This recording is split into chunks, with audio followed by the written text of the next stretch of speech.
He's not your son. Get the test. She laughed over wine. I did. 0%. Then I built a folder, called a lawyer, and waited. 8 months later, she was standing in a driveway that wasn't hers anymore, wondering where it all went wrong. My name is Matthew Barnes. I'm 43 years old. I'm the Quality Assurance Director at Meridian Pharmaceuticals here in Indianapolis. Been with the company 11 years. Worked my way up from a floor compliance officer to running a department of 22 people. My job is simple in theory. Make sure nothing leaves our facility that shouldn't. I read data. I spot anomalies. I catch things other people miss. Professionally, I'm very good at it. Personally, I was the last person in the room to see what was right in front of me. Isabella and I have been married 16 years. We met when I was 27 and she was 25, both of us at a conference in Cincinnati.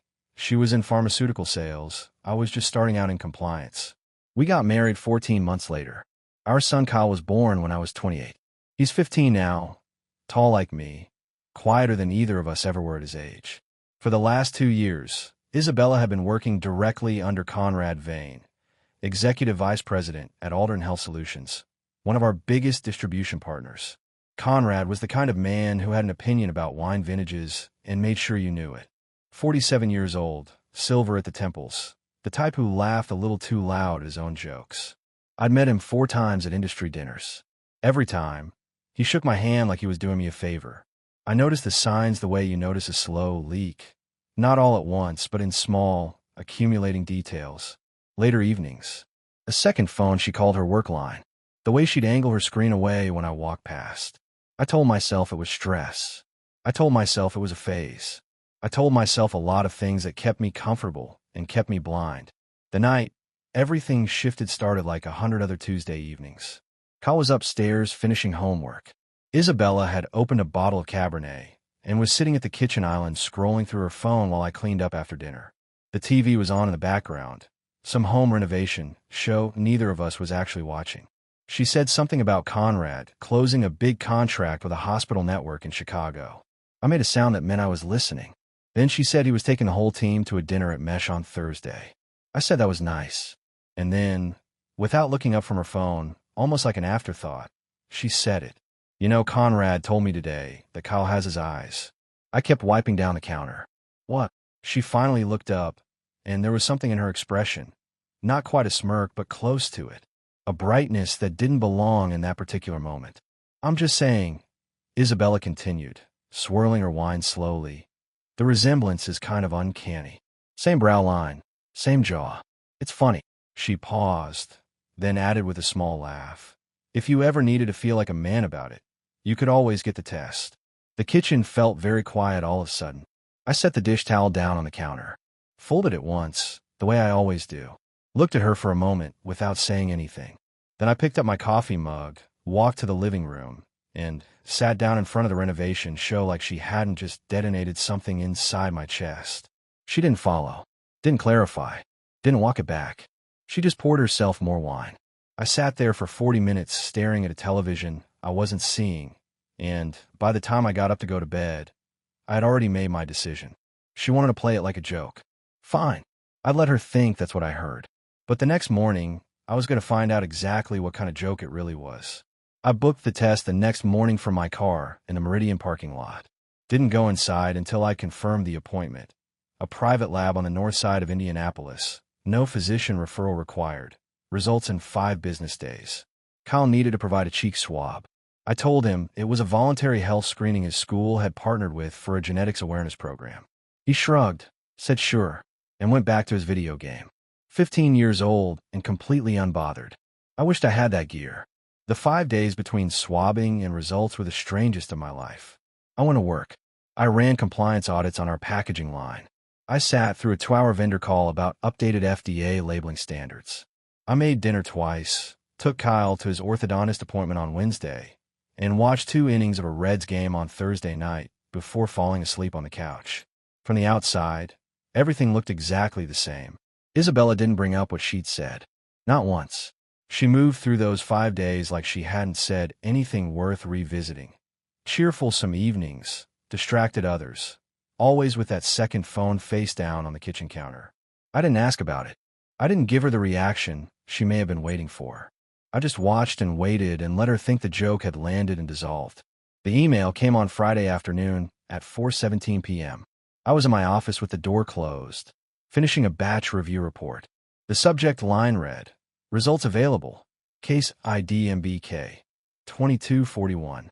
I stared at it for a full minute before clicking. The PDF loaded. 2 pages. Clinical, precise, formatted the way lab reports always are. No drama. No cushioning, just data. Probability of biological paternity, 0%. I read it once. Then again. Then I closed the laptop, stood up, and walked to the window that looked out over the facility floor below. Down there, my team was running end-of-shift checks, clipboards, gloves, the steady rhythm of people doing their jobs with care. People who showed up every day and did exactly what they were supposed to do. I stood at that window for probably 4 minutes. Not crying, not shaking, just processing, the way you process something that's too large to absorb all at once. In pieces, one fact at a time. Fact: Kyle was not my biological son. Fact: Isabella had known that. Had to have known. Fact: she'd made a joke about it at the kitchen island over a glass of Cabernet. I went back to my desk, printed the report, folded it into thirds, and put it in the inside pocket of my jacket. Then I finished the batch review, sent it to my supervisor, and drove home like it was any other Friday.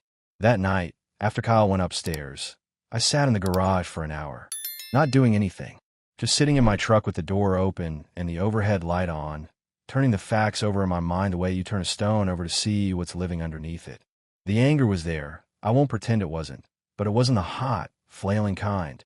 It was cold and deliberate, like a thermostat clicking into a new setting. I went inside around 10. Kyle's light was still on under his door. I knocked twice the way I always do. "Yeah," he called. I pushed the door open. He was at his desk, headphones around his neck, a half-finished history essay on his screen. He looked up, and for a second I just looked at his face, the line of his jaw, his brow, the way he held his pen between 2 fingers the exact same way I'd noticed Conrad Vane holding a cocktail stir at an industry dinner 2 years ago. I had cataloged that detail without knowing why. Now I knew why. "You good?" Kyle asked. "Yeah," I said. "Just checking in. Don't stay up past midnight." He nodded and put his headphones back on. I pulled the door almost closed and stood in the hallway for a moment with my hand still on the doorknob. He had no idea, and I was going to make sure that whatever came next, I handled it in a way that protected him from the worst of it. That wasn't sentimentality.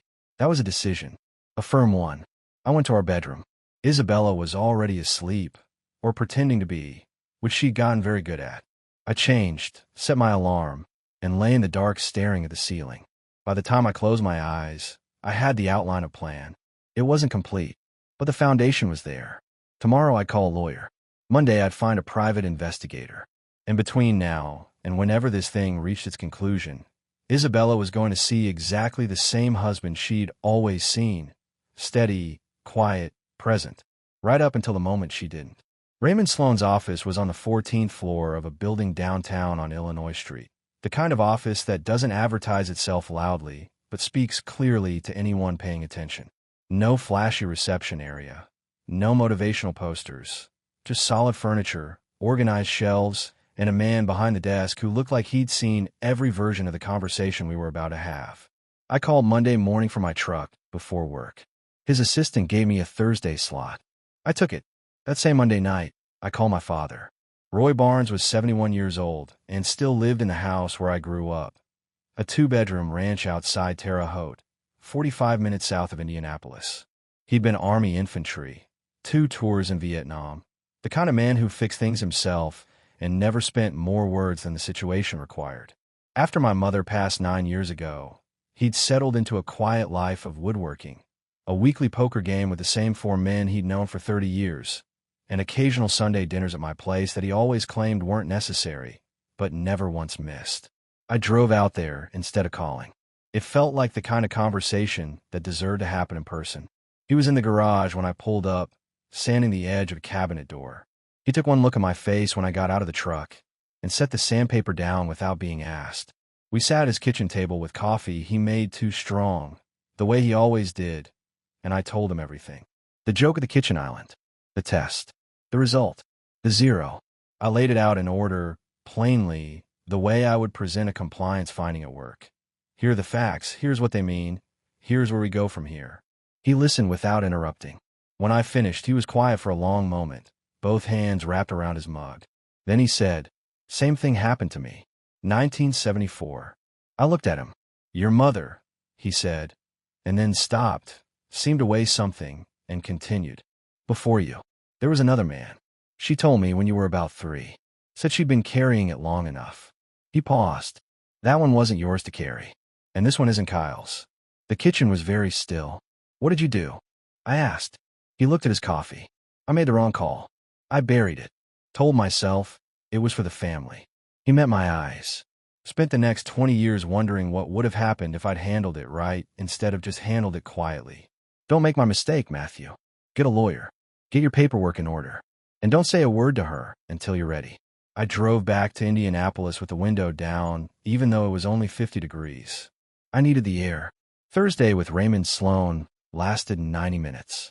I brought the lab report, a printed summary of the timeline I'd reconstructed, and a copy of our prenuptial agreement, which Isabella had once called overly cautious and then signed anyway. Sloan read everything without comment, made 3 notes on a legal pad, and looked up. "The paternity clause in your prenup is solid," he said. "Misrepresentation of biological parentage triggers asset reversion. That's meaningful." He leaned back. "My recommendation is that you don't confront her yet. Let me connect you with an investigator first. Evidence gathered before confrontation is worth 10 times more than evidence gathered after." "Already planning on it," I told him.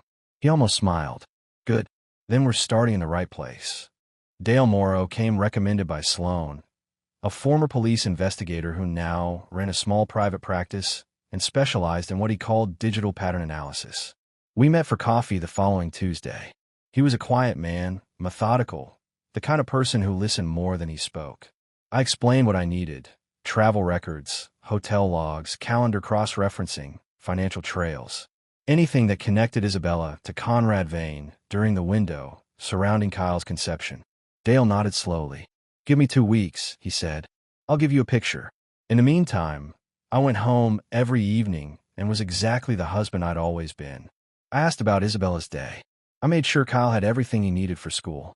On Saturday, I grilled steaks in the backyard while Kyle shot hoops in the driveway, and Isabella sat on the porch reading something on her tablet. And from the outside, it looked like an ordinary family having an ordinary weekend. It was the furthest thing from ordinary I had ever experienced. But that was fine. I wasn't ordinary anymore either.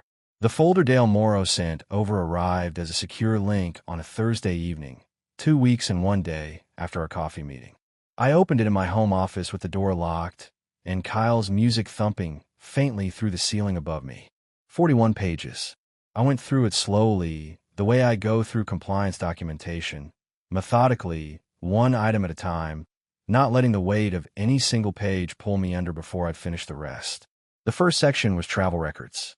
Isabella had taken 11 overnight trips in the 2-year period Dale flagged as relevant. 7 of them were listed on her work calendar as client visits or regional conferences. Dale had cross-referenced the hotel logs. Conrad Vane's corporate card had been charged at the same properties on 6 of those 7 trips. Adjacent rooms in 3 cases. The same room in 2. I set that page aside and kept reading. The second section was financial. Isabella had a personal credit card I knew about, but rarely reviewed. She handled her own spending, and I'd never had reason to question it. Dale had flagged 17 charges over 18 months at restaurants, hotels, and a boutique travel agency in Carmel. The amounts were modest enough to avoid attention. The patterns were not. The same restaurant in Broad Ripple appeared 6 times. Always a Tuesday. Always between 7 o'clock and 9:30 p.m.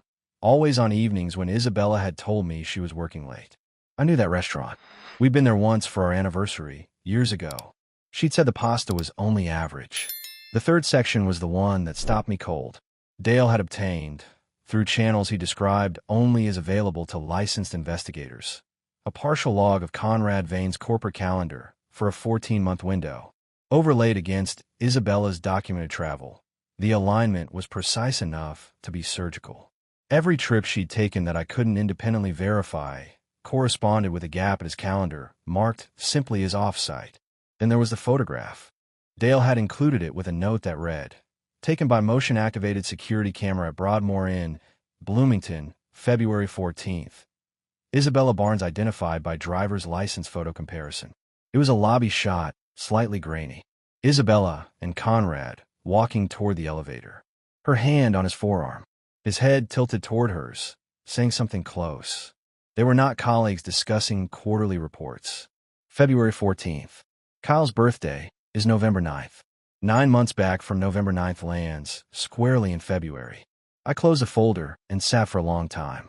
Then I opened a new folder on my encrypted drive, labeled it Documentation, Case MBK, and began organizing everything Dale had sent into subfolders.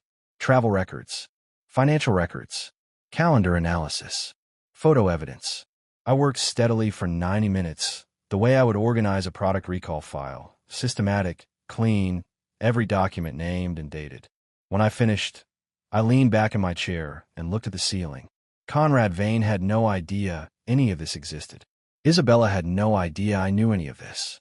They had built their arrangement on the assumption that I was the kind of man who wouldn't look, wouldn't push, wouldn't act. It was a reasonable assumption, given 16 years of evidence to the contrary. It was also entirely wrong. I picked up my phone and sent Raymond Sloan a single message. "Dale's report is in. We're ready to move to the next phase." His reply came 4 minutes later. "I'll have documents prepared by end of week." I put the phone down, turned off the desk lamp, and went upstairs. Kyle's light was off. Isabella was asleep. I changed quietly, set my alarm, and lay in the dark. Ready. That was the word that kept surfacing. For the first time since that Tuesday evening at the kitchen island, I felt completely, unmistakably ready. There's a particular kind of betrayal that doesn't come from an enemy. It comes from someone who sat at your Thanksgiving table, who borrowed your truck without asking and returned it with a full tank as an apology, who you trusted without ever thinking about whether trust was warranted. Jeff Pruitt had been my friend for 11 years. We'd met at a pharmaceutical industry conference in Louisville. He was in regional sales. I was newly promoted to compliance lead, and somewhere between a shared cab and a bad hotel bar, we'd become the kind of friends who called each other when things went sideways. I found out about Jeff on a Monday, 12 days after Dale delivered his report. I hadn't been looking for it.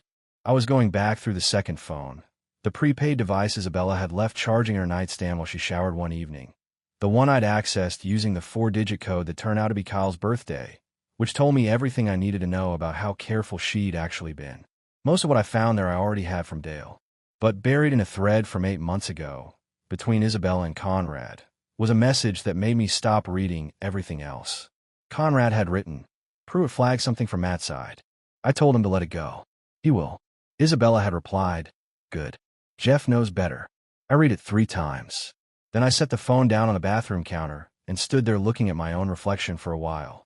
Jeff knew, had known, for at least 8 months, probably longer, had been close enough to Conrad's orbit through shared industry circles to be of use to him, and had said nothing to me. Not a word, not a hint, not even the kind of vague, uncomfortable silence that might have prompted me to ask the right question. I thought about the last time I'd seen him, dinner at a steakhouse on the north side, maybe 6 weeks ago. He'd asked how things were at home. I'd said fine. He'd nodded and changed the subject to the Colts offensive line, and I'd let him, because that's what you do when you trust someone. I didn't call him, didn't confront him, didn't send a message. I forwarded the screenshot to Dale with a note. Verify the connection between Jeff Pruitt and Conrad Vane. I want to know how deep it goes. Dale came back to me in 4 days. The connection was professional rather than personal. Jeff had been consulting informally for Aldern Health Solutions on a part-time basis for 14 months. Paid through a vendor account. Not illegal, but undisclosed. He'd effectively been working for the man sleeping with my wife while maintaining the pretense of being my friend. I called Raymond Sloan the same day Dale sent that summary. "Does it affect the case?" I asked. "Not directly," Raymond said. "But it tells us that Vane was managing information actively, which supports the argument of deliberate concealment." I'd add it to the file. "Already done," I said. "What's the timeline looking like?" "End of next week," he said. "I want to file while the evidence is fresh and before anyone in their camp gets nervous." I hung up and sat at my desk. Outside my office window, the Meridian facility floor was running a full production shift. Lines moving, checks being logged, my team doing their jobs with the kind of steady precision I'd spent 11 years building. I watched them for a moment. Then I picked up my phone and deleted Jeff Pruitt's contact. Not dramatically, just quietly, the way you remove something from an inventory that no longer belongs there. That evening I drove home and made dinner. Kyle came down looking for something to snack on, saw what I was cooking, and pulled up a stool at the counter to talk.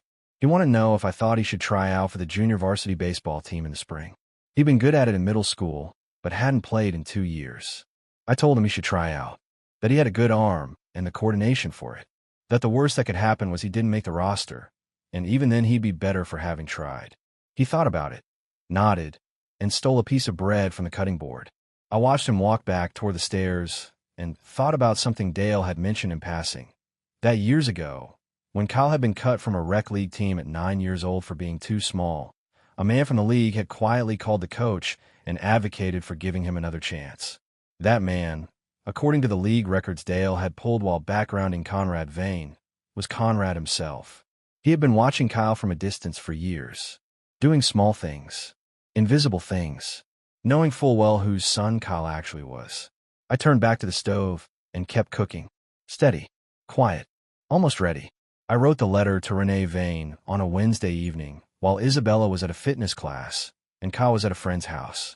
I sat at my desk in the home office, door closed, and drafted it 3 times before I was satisfied. Not because I didn't know what to say, but because I wanted it to be exactly right, clear, factual, impossible to dismiss as emotional noise. It was 2 paragraphs. The first identified who I was and established the nature of the information I was sharing. The second stated the facts plainly: the documented travel overlap, the hotel logs, the photograph from Bloomington dated February 14th, and the paternity result. I didn't use charged language. I didn't editorialize. I wrote it the way I'd write an adverse findings memo at Meridian. Here's what the evidence shows. Here's what it means. Here's what I believe you deserve to know. I attached 3 documents: a redacted copy of the lab report, a single hotel log page with both names highlighted, and the Bloomington photograph. Then I mailed it from a post office on the east side of Indianapolis, nowhere near our neighborhood, on a Thursday morning before work. Raymond had advised me to send it. Renee Vane, finding out through you, through documentation, is strategically different from her finding out through rumors or discovery, he'd explained. If she acts, the pressure on Vane increases substantially before we file. What I hadn't anticipated was how fast she would act. 8 days after I mailed the letter, a divorce filing appeared in the Marion County court system. Not Renee's. She was in Hamilton County. But it was connected. A colleague of Raymond's flagged it. Dana Whitmore versus Charles Whitmore, filed in Hamilton County. The name meant nothing to me until Raymond explained that Dana Whitmore was Renee Vane's older sister, and that Charles Whitmore was a business partner of Conrad's who had apparently been caught up in the same social circle. The letter had traveled further than I'd aimed. Renee herself called me 4 days after that. I was in the Meridian parking garage, just back from a supplier audit, when an unfamiliar number came through. I answered out of habit. Mr. Barnes. Her voice was composed, the forced composure of someone who had been crying recently and was determined not to again. This is Renee Vane. I got your letter. I know, I said. I'm sorry you had to receive it. A pause. Is the photograph genuine? Yes. It was obtained by a licensed investigator through legal means. Another pause, longer this time. How long has this been going on? Based on what I've documented, I said carefully, at least 3 years. Possibly longer. She was quiet for a moment. Then she said, I have my own questions to answer now. About my son. That stopped me. Your son. Trevor is 14, she said. And I'm looking at a photograph on my own phone right now, from a family barbecue 2 summers ago. And I'm asking myself questions I don't want to ask. I didn't say anything to that. There was nothing useful to say. Thank you for telling me, Renee said finally. I know it wasn't easy. It was the right thing, I said. She ended the call. I sat in the parking garage for 10 minutes, engine off, thinking about a 14-year-old kid named Trevor who was about to have the same kind of week that Kyle was eventually going to have. Then I called Raymond. Renee Vane is moving. I told him. Good, he said. Then it's time we move too. I'm filing Friday. 2 days later, I came home from work to find Isabella in the kitchen pouring a glass of water, and I sat down at the kitchen table and set my work bag down and said, "We need to talk." She turned around. Something in my voice, not volume, not anger, just a particular quality of finality, made her go very still. "Okay," she said slowly. "Friday," I told her. "Raymond Sloan is filing for divorce on Friday. I wanted you to hear it from me first, so you'd have time to get your own attorney." The glass of water sat untouched on the counter. "Matthew, I have a lab report," I said. "I have the hotel records. I have the photograph from Bloomington. I have the messages from your second phone." I kept my voice level. "I'm not here to fight. I'm telling you where things stand, so you can make informed decisions." She sat down, hard, like her knees had simply stopped cooperating. "How long have you known?" she finally managed. "Long enough," I said. "Long enough to do this right." Isabella left for a conference in Cincinnati on a Thursday morning. She'd mentioned it 2 weeks earlier. A 2-day pharmaceutical sales summit. Hotel booked. Agenda forwarded to my email the way she always did to demonstrate transparency. She wasn't actually practicing. I kissed her on the cheek at the door, told her to drive safe, and watch her Audi back out of the driveway. Then I went inside, made a second cup of coffee, and got to work. Raymond had spent the previous 10 days preparing the paperwork. The prenuptial agreement's paternity clause was the cornerstone. In the event of proven biological misrepresentation, marital assets reverted to their premarital ownership structure. The house was in my name before we married. I had paid the down payment from savings accumulated before we met. Isabella had contributed to the mortgage over 16 years, and Raymond had calculated her equitable share precisely, setting aside that amount in a structured account. Everything else, the house itself, the investment accounts in my name, the retirement funds, was documented, organized, and legally repositioned. The deed transfer finalized at 9:47 a.m. through Raymond's office while I sat in my kitchen with my laptop open. I watched the confirmation come through, then closed the computer and moved to the next item. The joint checking account was separated by noon. I transferred Isabella's half. Raymond had calculated it to the dollar, into a new account in her name only, with a letter from his office explaining the action and its legal basis. Clean, documented, unimpeachable. By 2 in the afternoon, I had changed the alarm code, revoked Isabella's access to the shared cloud storage where we kept tax documents and household records, and transferred Kyle's school portal login to my email exclusively. I was locking the door to Isabella's home office, a converted bedroom she used for work calls and filing, full of binders and sticky notes and a motivational quote calendar she updated faithfully when my phone rang. Unknown number, Cincinnati area code. I answered. "Matthew Barnes." The voice was male, tightly controlled, the kind of control that comes right before something breaks loose. "Speaking," I said. "This is Conrad Vane." A pause that carried the weight of a man who had just realized how badly he'd underestimated someone. "I've been served with divorce papers this morning. My attorney found your attorney's name on a related filing. I think you owe me an explanation." I leaned against the hallway wall. Kyle was at school. The house was very quiet. "I don't owe you anything, Conrad," I said, "but I'll give you one sentence anyway. You thought this was going to stay quiet because you decided I was the kind of man who lets things go. You were wrong about that. You sent a letter to my wife." "I sent your wife the truth," I said. "She deserved it. Same as I deserved it." A long silence. "You have no idea what you started." "Actually," I said, "I have a very precise idea. My attorney filed for divorce this morning. The paternity clause in our prenuptial agreement has been invoked. The asset documentation is complete. Your corporate travel records and hotel logs are part of a file that is now in the hands of my legal counsel. And your wife, who called me personally, which I thought showed real character, is moving forward with her own attorney." I kept my voice completely even. "So I'd say I have a reasonably accurate picture of what I've started. The question is whether you understand what you're in the middle of." Another silence. Longer. "Why is your divorce lawyer sitting in my wife's attorney's office right now?" he demanded. "I just got a call from Renee's counsel."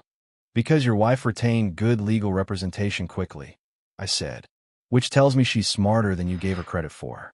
Goodbye, Conrad." I ended the call, stood in the hallway for a moment. Then I straightened up, walked to the kitchen, and started pulling things out of the refrigerator to make Kyle's after-school snack.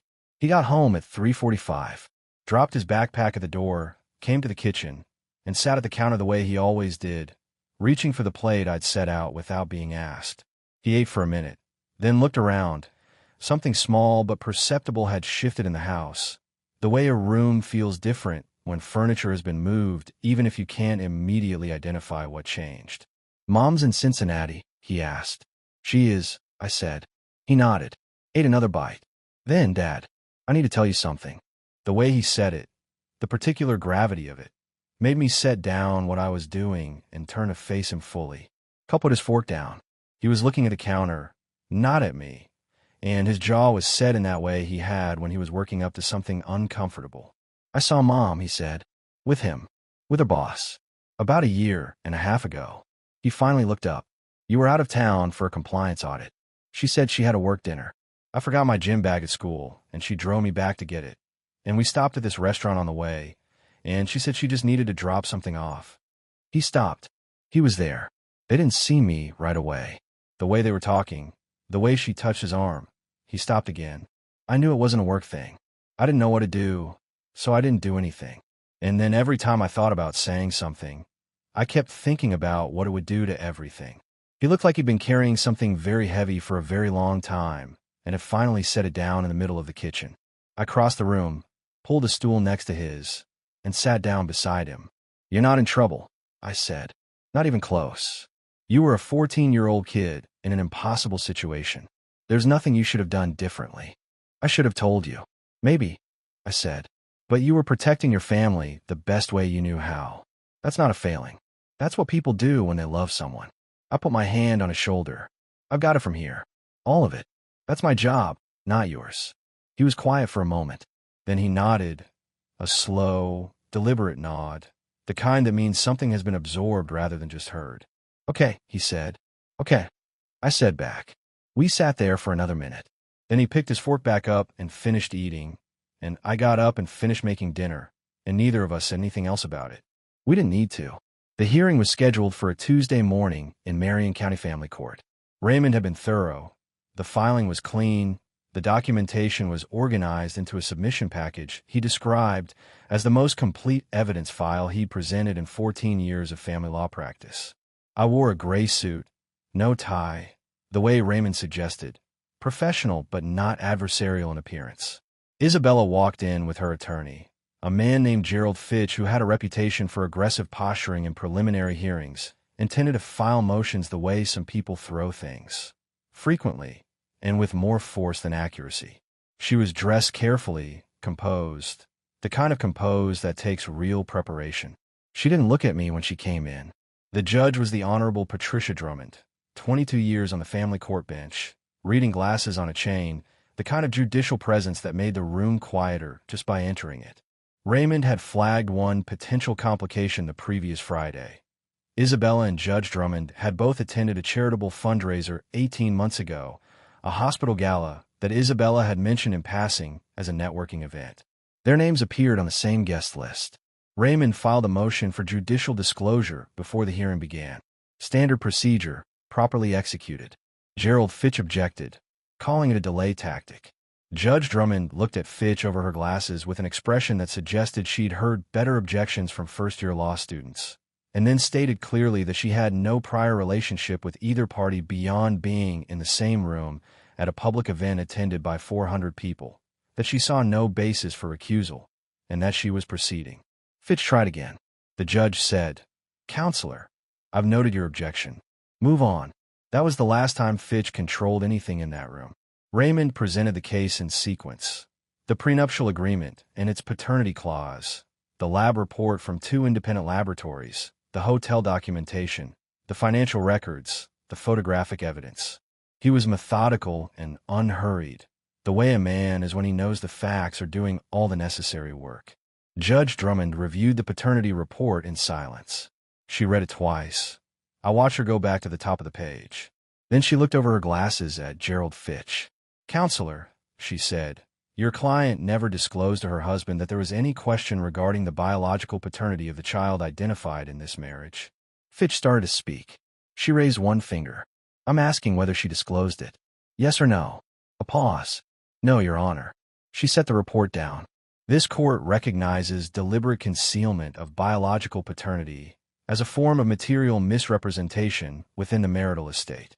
The prenuptial clause is enforceable as written. She turned to the asset documentation.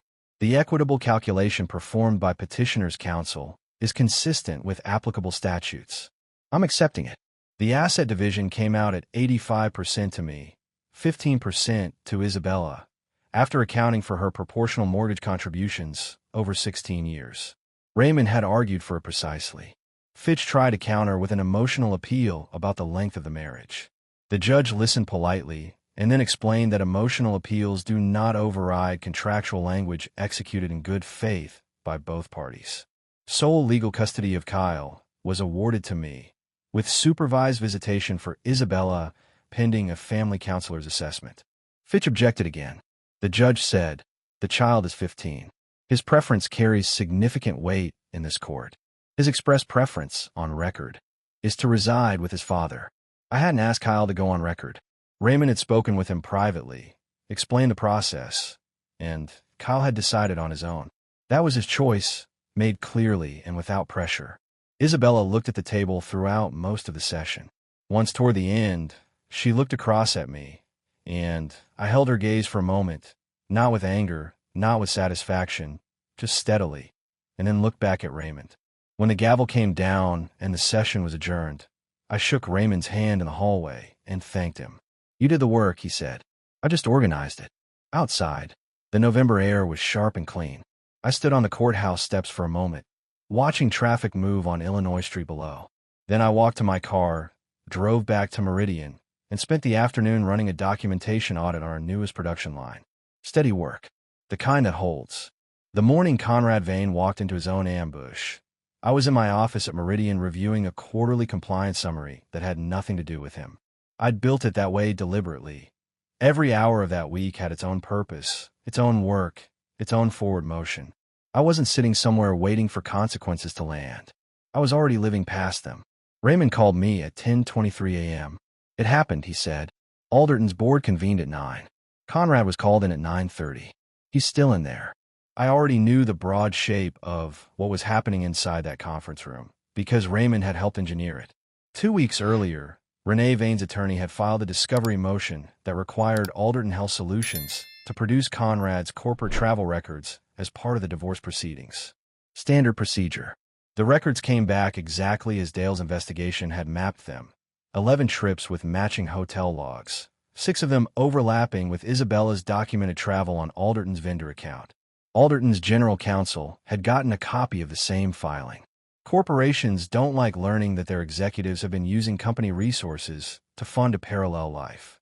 They like it even less when it shows up in a public court record. What Conrad hadn't anticipated, what neither he nor Isabella had apparently considered, was that Renee had been talking. Not publicly, not recklessly, but to the right people. Her sister's husband sat on Alderton's audit committee. The information had moved through exactly the channels that information moves through when the right people know the right things. Raymond called again at 11:47. "He resigned," he said, "effective immediately." They gave him the standard separation, 2 weeks' pay, reference letter that says almost nothing, escort to clear his office. I leaned back in my chair. How'd he take it? His assistant told the receptionist he barely spoke. Raymond said, "Packed 1 box. Left the awards on the wall." I thanked Raymond and ended the call. Sat for a moment. Outside my window, the Meridian floor was running a full shift, same as always, steady, precise, doing exactly what it was supposed to do. I watched it for a minute, the way I sometimes did when I needed to ground myself in something real and functional. Then I went back to the compliance summary. That evening, Isabella called. She was staying at her sister's in Carmel. She'd moved out the week after the hearing, taking what the court had designated as hers, which was considerably less than she'd imagined. She tried once to load the SUV with items not on the approved list. I'd come out to the driveway and said calmly, "Raymond has the inventory. Those items aren't on it." She put them back without further argument. Now she called because Conrad had called her, because the walls had closed in from 2 directions at once, and she'd run out of places to redirect the pressure. "He lost his job," she said. The tone wasn't grief exactly.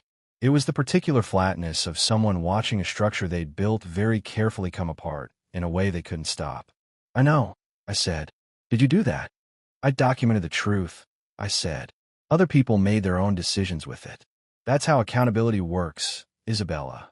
It doesn't require me to do very much once the evidence is in the right hands. A silence. Then, is Kyle okay? It was the first time in a long while that the question felt genuine rather than strategic. He's doing well, I said. He signed up for baseball tryouts. He's been working on his arm. Another silence. Tell him I called. He knows where to find you, I said. That's his call to make. I ended the call, and I went to check on Kyle, who was in the backyard in the fading November light, throwing a baseball at the strike zone he'd taped to the fence boards. His form was solid. He had a good arm. Always had. I watched him from the back door for a moment. The repetition of it, the focus, the quiet satisfaction of a skill being sharpened, and then went back inside to finish dinner. Some things, you just had to let run their course. 8 months after the divorce was finalized, I drove Kyle to his first varsity baseball tryout on a Saturday morning in late March. He'd made JV in the fall. Solid fundamentals. Coachable, the coaches said, which is the thing they say about players who actually listen. Now he was pushing for varsity as a sophomore, which was ambitious, and I told him so. And he'd said he'd rather try and fail than not try at all. I told him that was exactly the right answer. We drove out to the school fields in the early morning, the air still carrying the last chill of winter, and I sat in the bleachers with a thermos of coffee while he ran drills with the other candidates. He wasn't the fastest kid out there. He wasn't the strongest. But he was consistent. Same mechanics every time, same footwork, same follow-through, and consistent is what coaches actually build teams around.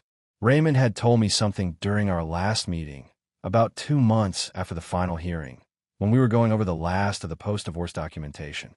He'd mentioned, almost as an aside, that Dale Morrow had found one more piece of information, something he'd held back because it wasn't legally relevant, but that I might want to know.